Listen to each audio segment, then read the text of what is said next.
فيديو النهارده كل واحد فينا جاب 3 مواقف، في حاجه منهم كذب وممكن يبقوا كلهم صدق. فيلا. مرة كنت راجع متأخر بالليل شوية كده على الساعة 2 بالليل. قررت كده وانا مروح ان انا كنت قاعد بقى زهقان ومخنوق، فقلت اعدي على قهوة تحت البيت عندنا واقعد فيها. كان عندك كام سنة؟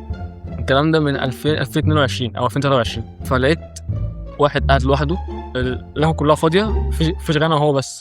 فلقيته جاي بيوقفني بيقول لي بيقول انت شبه حد انا عارفه. بقول له مين؟ قال لي لا انت شبه واحد انا عارفه ومتأكد منه. قال لي هو انت؟ قلت له يا عم مش انا يا عم. قال لي لا انت شبهه وانت مش عارف ايه وبتاع. قلت له لا يعني ده بيحصل كتير فاهم وكده. قال لي والله العظيم انت مش عارف ايه وشغال يحلف. فانا واقف، انا من كتر ما انا شاككني في نفسي. انا كنت بقول له ايوه انا الشخص ده وانا مش فاهم حاجه. فانا بقول له ايوه وبعدين انا مش فاهم حاجه. هو واحد وقفني بيقول انت فين مش فلاني. طب انا مين؟ انا اصلا ساعتها انا ما كنتش عارف انا مين اساسا. انا تهت. واحد بيقول لي انت كذا كذا وبيحلف والله العظيم انت، وانا بقالي كتير ما شفتكش وانت كذا، وعمال يشتم فيا. انت مجنون يا عم ولا ايه؟ رحت اخد بعضي ومشيت، ولا كاني شفت ولا كاني. ومن ساعتها ما شفتوش وقت تاني في حياتي كلها. كنت راكب ميكروباص، او كنت رايح اركب ميكروباص يعني بركلنا على المنجات الجديد اهو.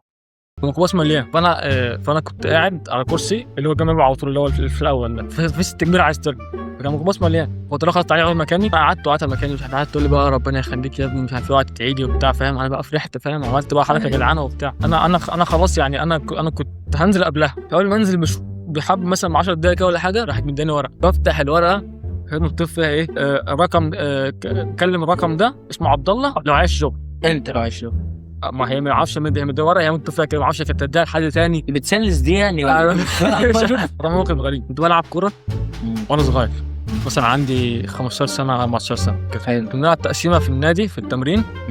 فكان التمرين بتاعي بالليل يعني، وشوشنا مش باينه قوي. احنا عشان كنا في مقاولين، فكان لبس اصفر، كنت بس انت تشوف اللبس بس. فبقى بلعب ماتش عمال برقص في العيال ومش عارف ايه، جبت جوان وبتاع مش عارف. فاتت واحد بعد ما خلصت الماتش بند عليا بيقول لي خد تعالى. قال لي انا كابتن فلان الفلاني ومش عارف انا مره في ملعب ايه كده في السويس والله ما فاكر اسمه، وعايزك تجي لي يوم كذا. قلت له تمام ماشي. قلت بقى مدرب بقى ياخدني معاه في نادي ولا في اي حاجه. قال لي انت لازم تيجي معايا في الفرقه بتاعتي. فانا قاعد بقى مستني لحد الساعه 5. في ناس دخلت جت تحجز، يعني ناس حاجزين رايحين يلعبوا.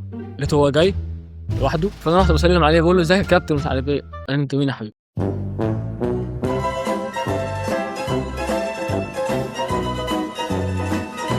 كان كلمني من كام يوم وقلت له اجي لك. قلت له ماشي شكرا. رحت واخد بعض ومشيت. ومن ساعتها بقى بطلت اروح اي حد يقول لي انت كويس اقول له يا عم شكرا ربنا يخليك. الله يخليك اتفضل والله. كويس والله اي حته. بص يا صاحبي، كنت شغال في فندق، كان في بارتيشن بتاع فريش، فاكهة وعصاير وايس كريم واللي يحبه قلبك على البحر. جيت انا في وقت العصرية كده على العصر، كان معايا مين؟ اخويا. لقينا بنت اجنبية صغيرة عمالة تلعب معانا بس بتضحك عادي، وانا ما بحبش اللغة ولا بحب الاجانب خالص ولا في الكلام ده. تبص عليها بتضحك اضحك لها. كنا صغيرين الكلام ده. المهم حصل ايه يا معلم؟ شفت الاكبر الحلزونة دي بتنزل دي مرة واحدة كده، ركبناها. فما هو عايز يرازي فيها، وانا صغيرين ما هو عايز يرازي فيها. نزلنا انا وهو الاول، ما ينفعش تنزل ورانا غير لما احنا نوصل الميه تحت. نزلنا انا وهو الاول. راح مهار لقيته وقف في نص الاكوا بارك، نصها كده، نص لحد ما الزفلية ده نسيت. وقف في النص، رحت انا زدت فيه وهي ما استنتش، وهو عايز مستنيه، هي ما استنتش. قام نازله طخ برجليها فين في ظهر واشتغلت تصرخ. نزلنا احنا الثلاثه مره واحده، لقيتها جرت على امها تمام، وانا راح اكمل لعب. المنقذ ده جاي بيزعق لي وبيضربني قدام الناس، شكلي كان في نص هدومي يا اسطى. من ساعتها اقسم بالله قعدت مش عارف حوالي 3 شهور معلش هنزل بسين تاني ولا اخش البحر ولا اخش الفندق. اخر اروح الشغل من شغل البيت، مش اي حاجه تاني. والكسر انا اتكسرت فيها. الموقف التاني في نفس الفندق، كان في واحد يا اسطى ماسك، شفت بتوع البار، ناس البار دول في كل يوم مدير، بدون ذكر اسماء المدير، انا كنتش احبه. انا كنت ساعتها بسلز بالفريش وبلف عليه على جنب وبسلز عليه. في البار اللي ورايا كان واسطة كده على النبع، يعني قبل المغرب كده بيجيبوا سندوتشات لانشون ورومي وجبنه وكده. فانا خالص رايح في الميه، انا بشمر البنطلون بتاعي، فانا ماشي بيه ولابس الكوتش ماشي بيه. فشفت شفت السندوتشات، فرحت انا خدت 3 خدهم على الصينيه معايا. فالمدير ده فشافني بيزعجني قدام الناس قدام الكيس ده كله. طب مين انت؟ سيب الحاجات دي. سبته وانا ساكن من هنا، كنت صغير كنت شايف اي حاجه والله العظيم. ماشي كنت ببكي والجيش كان شغال كنت يتفرج عليا. مصري وجعني. الموقف الثالث صاحبي، المهم كنت عايز جرابات، بروح في اسمه ده بيجي، شفت على انستا، دخلت كلمت، وانا اخدت شويه سكرينات شويه جرابات انا عايزه فبعتهم له، فبقول له ايه اسعارهم ايه، هو راح رد علي، هو شغال يبعت لي السعر والالوان وبتاع، يعني بعد اول جراب سعره والوانه لسه بيكمل بيقول الوان، انا اروح اقاطعه وهو راح يرد ايه على السؤال اللي انا جاوب سالته له، فروح يرجع ايه الالوان والجرابات تاني، بعد كده راح اقاطعه راح بعت لي رساله قال لي اسال كل اسئلتك بعد ما انا اخلص، رحت قفلت الشات ما كلمتوش تاني. الموقف الاولاني صدق، الموقف الثاني كذب، الموقف الثالث صدق، يعني صدق كذب صدق. اقول بقى اه صدق كده. اخر واحد كذب، ده اخر واحد هو منطقي اخر واحد. حصل كده بس اشتريت الجراب وكملت مع الراجل عادي. قول لي بقى انا موقف فيهم كذب واني الصدق.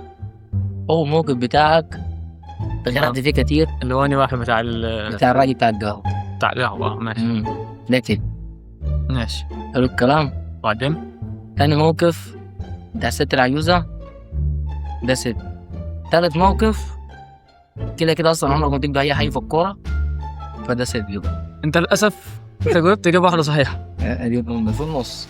لا هم كلهم كده اصلا مفيش واحد من تحت صحيح.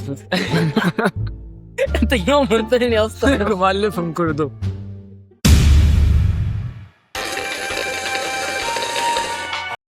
كده يكون الفيديو بتاعنا خلص يا جماعة، وانا يكون عجبكم. لو عايزين افكار زي دي تاني قولوا في الكومنتات. سلام.